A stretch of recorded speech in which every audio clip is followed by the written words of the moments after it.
Top, c'est parti. Bonjour maître. Bonjour. Pour aller directement, qu'est-ce que le mariage? Le mariage, si l'on peut définir le mariage selon le code civil, c'est l'acte solennel par lequel un homme d'âge d'au moins 17 ans et une femme d'âge au moins 15 ans acceptent de se prendre pour époux. C'est une union qui doit être célébrée impérativement par un officier de l'état civil, selon la loi camerounaise.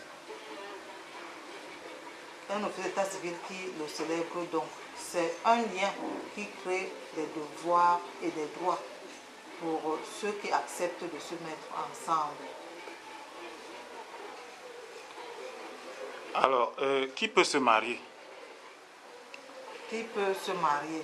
Nous l'avons déjà dit dans la définition déjà du mariage. Qui peut se marier?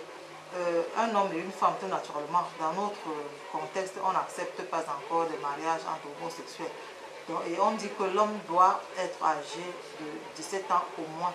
Et l'homme de 17 ans et la femme de 15 ans au moins.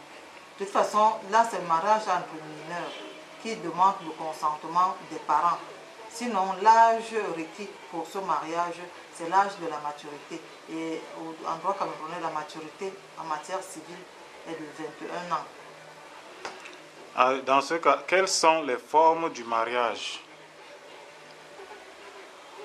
Quand on dit forme mariage, j'entends par forme du mariage option matrimoniale. Tout à fait. Ceux qui acceptent donc se marier, je continue à le dire en droit camerounais. En droit camerounais, nous avons deux formes de mariage, deux options matrimoniales.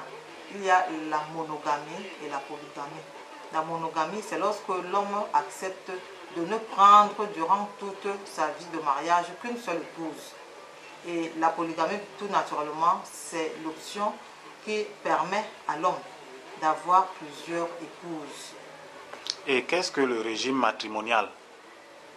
Le régime matrimonial, ça c'est la façon par laquelle les époux vont gérer leur patrimoine. Et là, on va parler de la communauté de biens ou de la séparation des biens.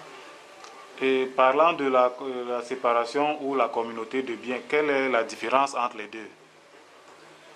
La différence entre les deux, en fait, comme on dit communauté de biens, cela suppose que les époux acceptent de mettre tous leurs biens en commun. À partir du moment où ils acceptent de se marier, tous leurs biens deviennent communs. Alors que dans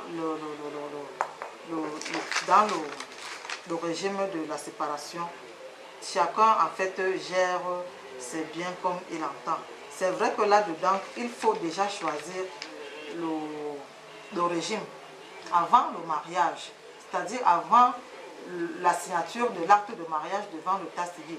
Les futurs époux doivent se diriger devant un notaire pour choisir une forme. Dans le cas contraire, c'est-à-dire au cas où ils ne sont pas dirigés chez le notaire pour choisir une forme de mariage, ils sont supposés en droit camerounais être mariés sous le régime de la communauté de biens et acquets. Que signifie communauté de biens et acquets? Cela signifie tout simplement que tous les biens meubles que les époux ont chacun le jour de leur mariage deviennent communs. Alors que les biens immeubles qui sont acquis au cours du mariage, seuls les biens immeubles acquis au cours du mariage sont communs. Les biens immeubles que chacun a pu avoir avant le mariage restent des biens propres. Merci maître, merci.